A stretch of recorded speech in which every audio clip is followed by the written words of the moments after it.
আবু তালিব ছিলেন নবী মুহাম্মদ সাল্লাল্লাহু তাআলা আলাইহি ওয়াসাল্লামের চাচা এবং শৈশব থেকে মৃত্যু পর্যন্ত তিনি রাসূল সাল্লাল্লাহু তাআলা আলাইহি ওয়াসাল্লামকে সব ধরনের বিপদ-আপদ থেকে রক্ষা করেছেন। তবে ইসলাম গ্রহণ না করেই তিনি মৃত্যুবরণ করেছেন। প্রশ্ন হচ্ছে, কেন তিনি শেষ মুহূর্ত পর্যন্ত ইসলাম গ্রহণ করলেন না? এর পেছনে রহস্য কি? আবু তালিব কুরাইশদের নেতা ছিলেন এবং তাদের মধ্যে সম্মানীয় ব্যক্তি ছিলেন। সে যুগে আরব সমাজে বংশীয় মর্যাদাকে অত্যন্ত গুরুত্ব দেওয়া হতো।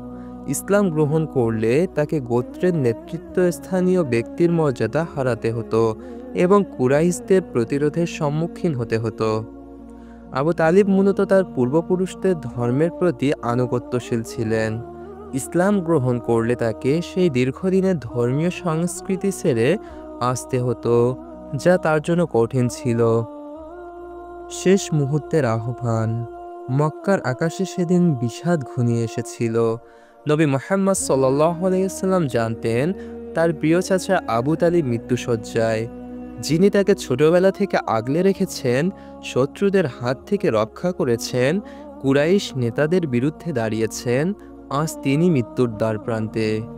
রাসূল সাল্লাল্লাহু তাআলা আলাইহি ওয়াসাল্লাম দ্রুত চাচার শিয়রে এসে বসলেন।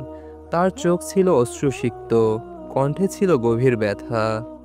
আবু তালিব তখন অসুস্থ শরীরে শুয়েছিলেন, চোখে মৃত্যুর ছায়া স্পষ্ট। কিন্তু তার আশেপাশে ছিল কুরাইশের নেতারা, আবু জাহেল, উতবা, সাইবা ও অন্যান্য প্রধানরা।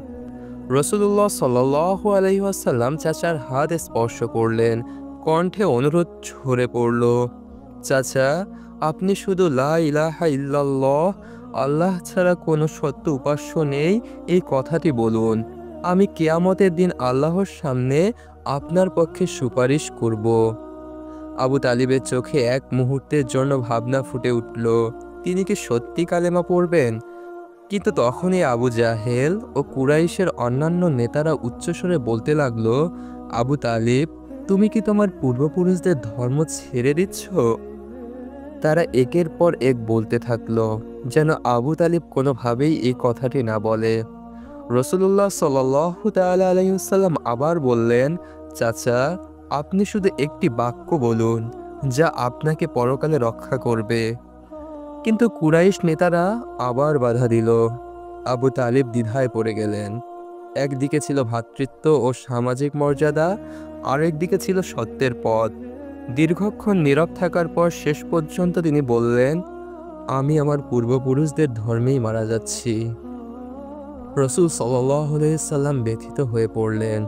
তার হৃদয় ভেঙে গেল।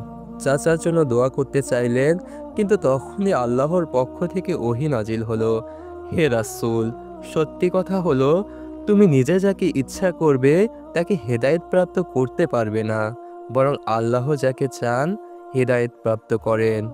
কারা হেদায়েত কবুল করবে তা তিনিই ভালো জানেন।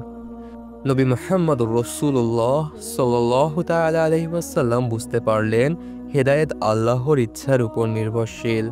তিনি আর কিছু বলতে পারলেন না, শুধু চোখের পানি ফেলে ফিরে গেলেন। নবী সাল্লাল্লাহু তাআলা আলাইহি ওয়াসাল্লামের জীবনে এই দিনটি ছিল সবচেয়ে কঠিন মুহূর্তগুলোর একটি। তিনি চাচাকে অনেকবার ইসলাম গ্রহণের আহ্বান জানিয়েছেন, কিন্তু তিনি শেষ মুহূর্তেও ইসলাম গ্রহণ করেননি। আবু তালিব জাহান্নামে থাকবেন, তবে সবচেয়ে হালকা শাস্তি পাবেন। হাদিসে পাকের মধ্যে এসেছে, আবু তালিবের জন্য জাহান্নামের সবচেয়ে হালকা শাস্তি নির্ধারিত হয়েছে।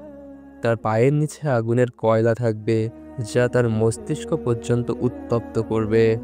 আবু তালিব ইসলাম গ্রহণ করেননি মূলত সামাজিক ও রাজনৈতিক কারণেই, তবে তিনি রাসূল সাল্লাল্লাহু তাআলা আলাইহি ওয়াসাল্লামকে সবসময় রক্ষা করেছেন এবং তার জন্য অনেক ত্যাগ স্বীকার করেছেন।